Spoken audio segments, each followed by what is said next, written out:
Okay, so for this one, we note that this is of the form infinity minus infinity.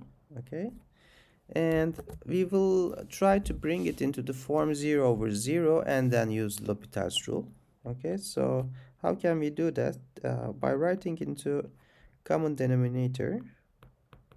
So this will be sine x minus x divided by x times sine of x. Now if you plug in 0, we get 0 over 0, where we can use the L'Hopital's rule. Okay, so we take the derivative separately of both numerator and denominator.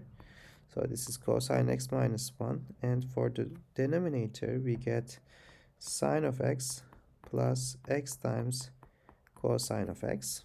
Now if we plug in 0, we get once again 0 in the numerator and 0 in the denominator.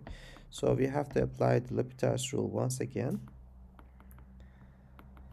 The derivative of cosine is minus sine divided by sine x. The derivative of sine x is cosine of x plus cosine x minus x times sine of x, right?